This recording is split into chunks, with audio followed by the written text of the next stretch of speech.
ശരി കൊച്ചമ്മേ, ഞാൻ വേണ്ട പോലെ ചെയ്തോളാം. ഒരു തെളിവ് അവശേഷിക്കാൻ പാടില്ല. ഇവരുടെ തലമുറയിൽ ഒരു കണ്ണി പോലും ബാക്കിയുണ്ടാവരുത്. എല്ലാത്തിനെയും ചുട്ടു കൊന്നേക്കണം. ഞങ്ങളൊന്നും ചെയ്യരുത്, ഞങ്ങൾ ഉപദ്രവിക്കരുത്. വേണ്ട വേണ്ട, ഞങ്ങളൊന്നും ചെയ്യരുത്, ഞങ്ങളൊന്നും ചെയ്യരുത്. വേണ്ട വേണ്ട, എന്റെ അമ്മയച്ഛനൊന്നും ചെയ്യരുത്. അവരെ വെറുതെ വിട്ടേക്ക്, അവരെ വെറുതെ വിട്ടേക്ക്. എന്റെ അച്ഛനമ്മ ഇല്ലാതാക്കിയവരെ വെറുതെ വിടില്ല ഞാൻ.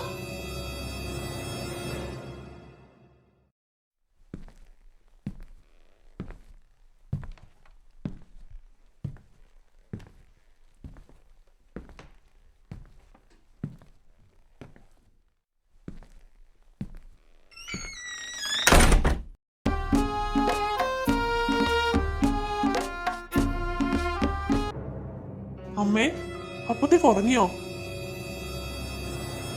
അമ്മ ഉറങ്ങിക്കോ സമാധാനത്തില്.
കുറച്ച് പണിയുണ്ട്.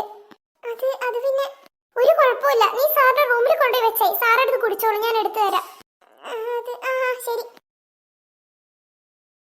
ഇതാ മുറിയിൽ കൊണ്ടുപോയി വെച്ചാ മതി. എന്തെങ്കിലും പ്രശ്നമാവോ? എന്ത് പ്രശ്നമാവോ? ചായ കൊടുക്കുന്നതിന് നീ കൊണ്ടുപോയി കൊടുക്ക്. ശരി, ഞാൻ കൊണ്ടുപോയി കൊടുത്തോളാം. എന്റെ ദൈവമേ, ഇന്നലെ ഞാൻ മുറിയിൽ പോയി എന്തെങ്കിലും കണ്ടിട്ടുണ്ടാവോ? പേടിയാവുന്നു. സാരല്ല, ചായ കൊണ്ട് പോയി നോക്കാം. ചായ ഒഴിച്ചിട്ട് മിണ്ടാതെ വേഗം പോവാ. ഒന്ന് നിന്നേ.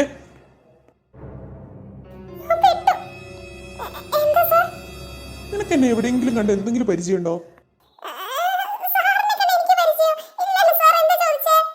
താനൊന്ന് ആലോചിച്ച് നോക്കി, എവിടെയെങ്കിലും താൻ എന്നെ കണ്ടിട്ടുണ്ടെന്ന്, എന്റെ മുഖത്തൊന്ന് പൊട്ടിച്ചിട്ടുണ്ടെന്ന് ഓർത്ത് നോക്ക്. അപ്പോ ഏഴാമത്തെ ആളെ എന്റെ മുഖത്തടിച്ചതാണോ നീ പറയുന്നത്?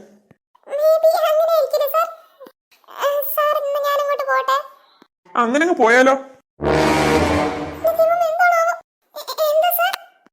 താൻ ഈ ചായ എടുത്തു തന്നിട്ട് പോയാ മതി. താൻ എന്ത് വിചാരിച്ചു?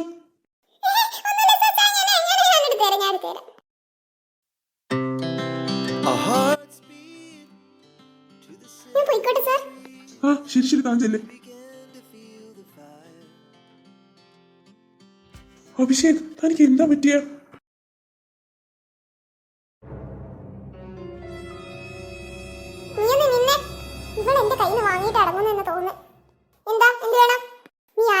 അഭിഷേകിന്റെ മുറിയിലേക്ക് പോയേ.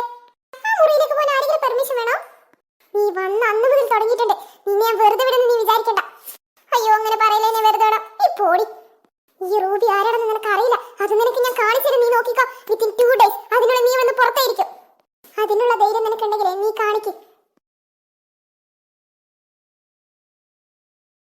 എത്രയും പെട്ടെന്ന് CCTV ചെക്ക് ചെയ്യണം. എന്നിട്ട് ഇവളെ അവിടുന്ന് അടിച്ച് പുറത്താക്കണം. ആന്റി എത്രയും പെട്ടെന്ന് കണ്ടേ പറ്റുള്ളൂ. അവൻ എന്നെ മുറി കയറ്റിക്കൂടാ, അവളെ കയറ്റാം. കാണിച്ചു തരാടാ എല്ലണത്തിന്. ഇനി കല്യാണം ഒന്ന് കഴിഞ്ഞോട്ടെ. ഇനി ഇച്ഛ ഇങ്ങനെ വരപ്പിക്ക് ഈ റൂബി.